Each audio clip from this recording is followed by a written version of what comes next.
On Christmas morning of 1839, two sets of footprints appeared in the snow behind the Hawthorne estate. They went into the forest. They never came back out. By dawn, the footprints were gone, smoothed over as if the land itself had decided to forget them. The town of Briar Hollow would spend the next 100 years pretending that was enough. Briar Hollow sat quietly in western Virginia, a place where sermons were longer than winters, and silence was considered virtue. The Hawthorne estate rose above it like a monument to obedience. Stone walls, iron gates, and a chapel bell that rang even when no service was held. Baron Ezekiel Hawthorne was not royalty by blood, but by fear. He owned land, mills, contracts, and souls. His wealth came from tobacco and timber, but his influence came from something older: control, without explanation. That Christmas, the Baron returned from Charleston with two girls. They were twins. No one remembered their names, only that they were identical in a way that made people uneasy. Same height, same eyes, same stillness. They did not cry when they were brought through the iron gates. They did not look around. They were gifts, purchased not for labor, but for tradition. The Baron had two sons, Caleb and Thomas, both nearing manhood, both educated in Latin and Scripture, both raised to inherit obedience. In the Hawthorne family, Christmas was not about joy. It was about initiation. The twins were brought to the servants' wing and dressed in identical white garments, usually reserved for the chapel choir. That alone unsettled the household staff. White was never worn by the enslaved. The chaplain said nothing. The church ledger recorded nothing, and the twins spoke no words that anyone could remember. That night, snow fell thick and silent, and something ancient, long buried under scripture and stone, opened its eyes. Baron Hawthorne believed in symbols more than laws. He believed God spoke not through mercy, but through patterns, rituals, repeated until they hardened into destiny. His family had long maintained a private doctrine, one never spoken aloud, only passed from father to son, behind locked doors and shuttered windows. The twins were part of that doctrine. The Baron summoned his sons to the west. Study on Christmas Eve. The fire was already lit. The room smelled of pine resin, old paper, and something metallic that never quite faded from the walls. You are no longer boys, he told them, and boys inherit nothing. Caleb, the elder, watched silently. Thomas shifted, unsettled. He had always been more devout, more obedient to the church than to blood. He noticed the twins standing in the corner, hands folded, eyes forward. They are yours, the Baron said. Not servants, not people, yours. The sons were told only that the twins came from a lineage unrecorded by God, a phrase the Hawthornes used to justify unspeakable ownership. The Baron claimed such souls could be shaped, bound, and if necessary, returned to silence. The chapel bell rang once. No service followed. That night, the twins were instructed not to leave the servants' wing. The sons were instructed not to speak of what they had been given, not to their mother, not to the church, not even to each other, especially not to each other. Yet something changed immediately. Caleb began having dreams of standing in the forest, unable to move, while two shadows whispered his name in perfect unison. Thomas stopped praying. The house itself reacted. Doors creaked open without wind. Mirrors fogged even when cold. The chapel candles burned unevenly, one flame always lower than the other, and the twins, they began humming, a sound without melody, without language. The staff said it sounded like mourning, but not human mourning, like the land remembering something it had tried to bury. Behind the Hawthorne estate stood a small stone chapel, older than the house itself. No windows, no records of its construction. Officially, it was a private place of worship. Unofficially, no one entered it alone. The twins were taken there on the third night after Christmas, not dragged, not forced. They walked willingly. The chaplain, Reverend Amos Pike, locked the doors behind them. He carried no Bible, only a ledger bound in cracked leather, its pages filled with names that never appeared in public records. Inside the chapel, the air felt thick, unmoving. Candles lined the walls, already lit, though no one had lit them. The twins stood at the center of the stone floor, directly above a symbol carved so deeply it could not be worn away, 2 circles intersecting, neither complete without the other. The Baron spoke words no one else understood. The chaplain responded, and for the first time since arriving at the estate, one of the twins looked up. She smiled not with joy, with recognition. The ceremony ended abruptly when Thomas collapsed. He claimed later that he had heard his own thoughts spoken aloud in a voice that was not his own. Caleb, by contrast, felt nothing, which frightened him more. From that night on, the chapel bell rang twice every evening. No one was ever seen pulling the rope. Briar Hollow noticed changes, but named none of them. The mill workers spoke of echoes in the woods. Children refused to walk past the hawthorn gates. Church attendance increased, yet sermons grew shorter, as if Reverend Pike feared saying too much. 2 midwives left town without explanation. A ledger page went missing from the county archives. And every Sunday, 2 empty pews appeared in the chapel clean, prepared, waiting. The twins were never seen in town, but people began dreaming of them, always together, always watching, always standing just beyond reach.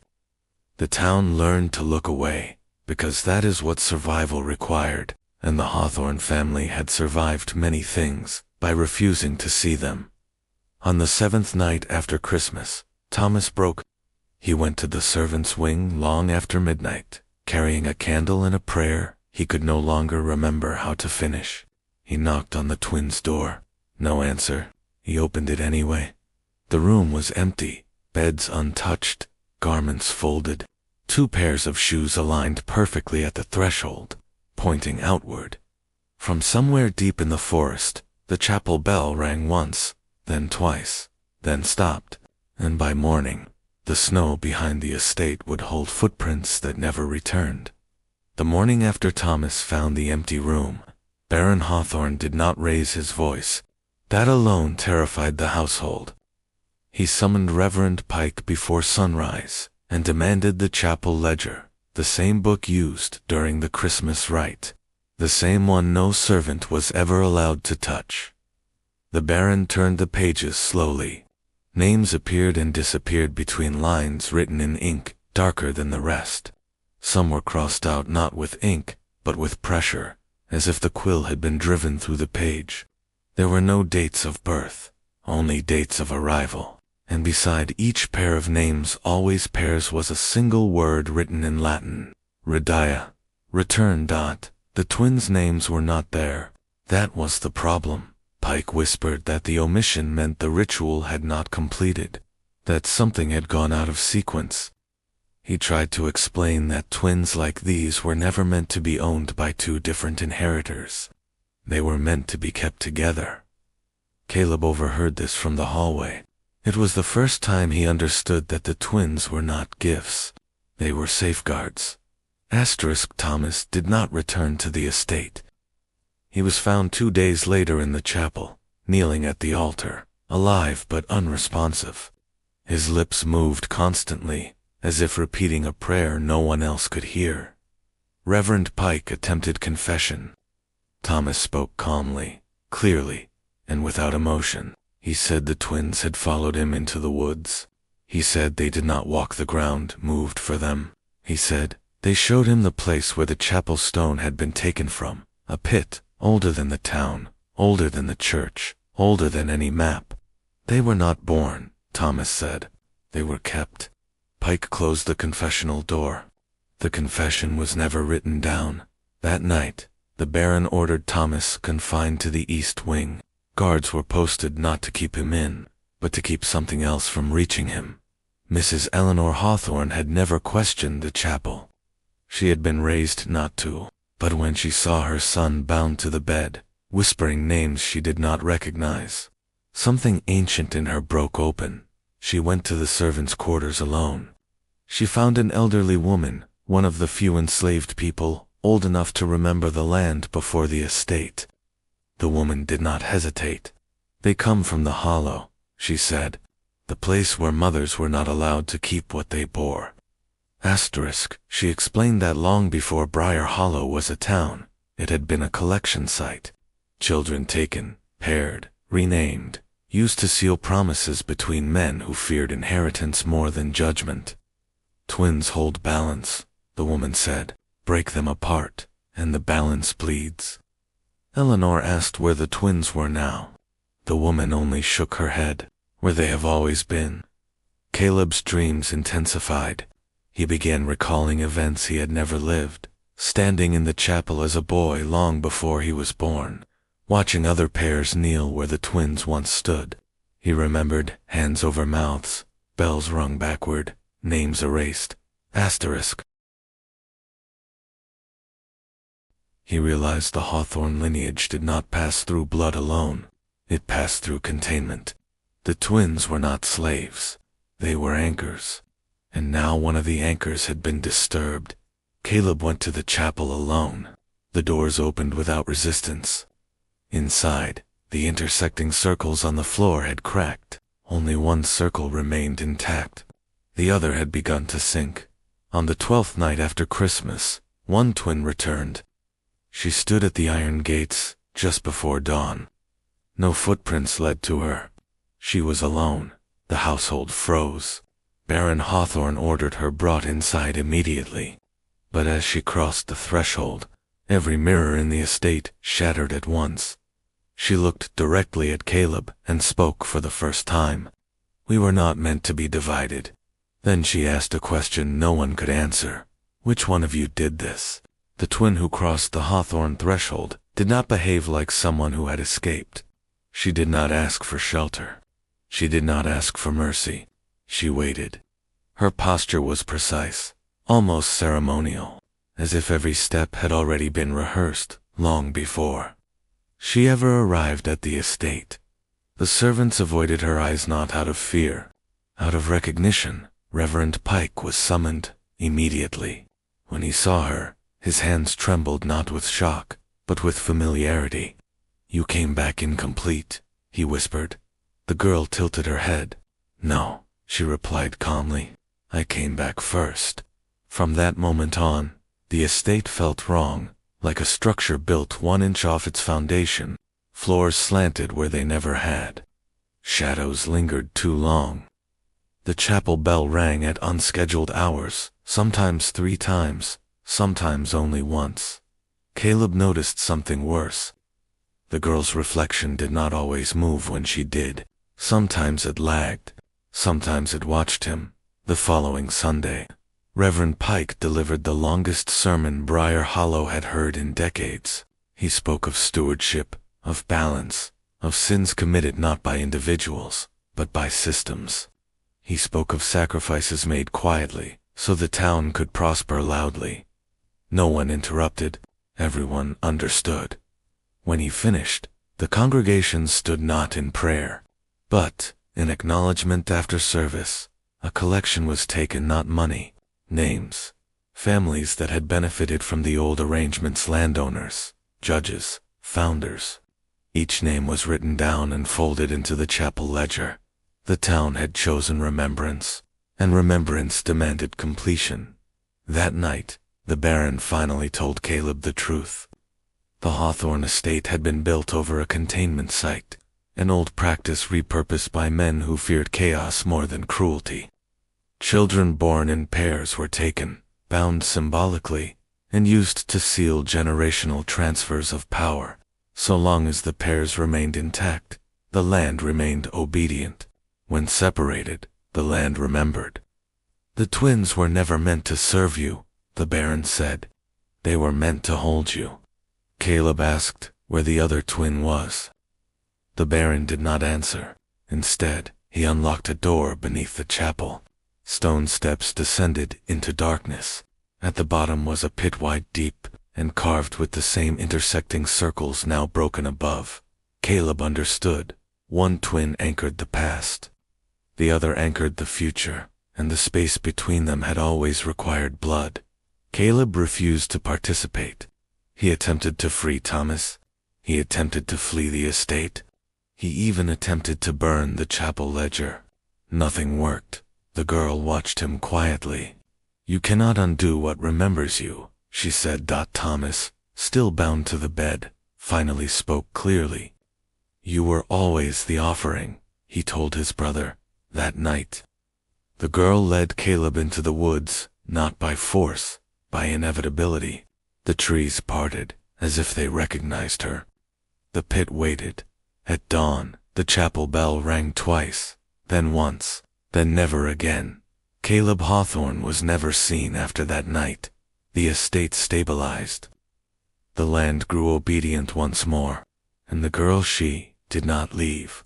She took up residence in the servants' wing, quietly, patiently, as if waiting for something that had not yet arrived.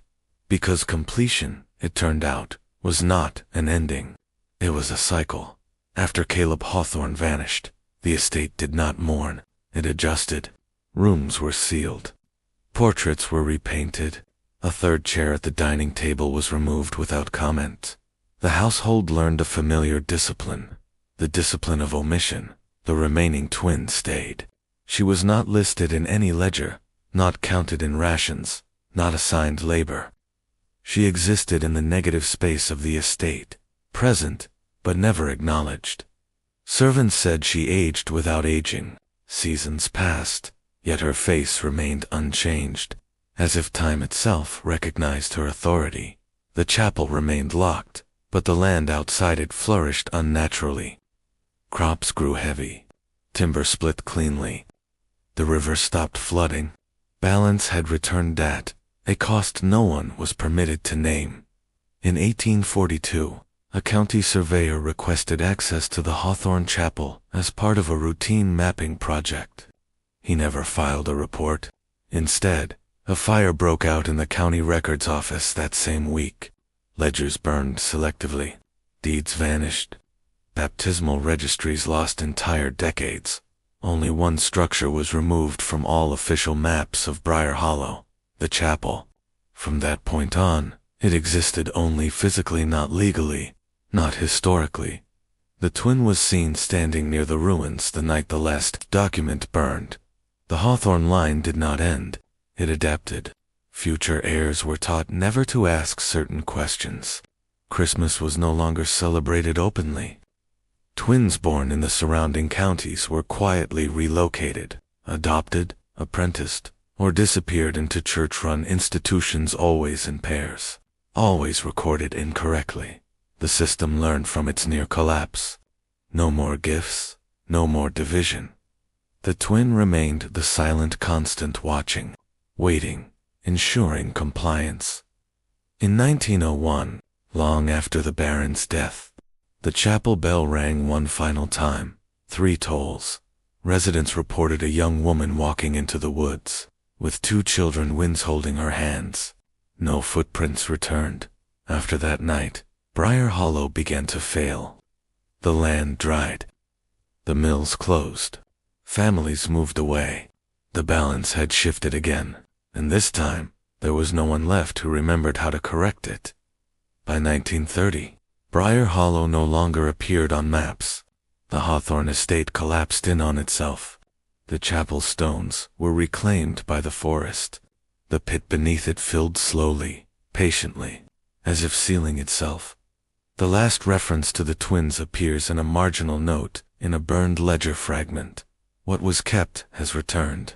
Asterisk history moved on, but land remembers, and sometimes in winter, footprints appear in the snow behind where the Hawthorne estate once stood. They lead into the forest, and they do not come back.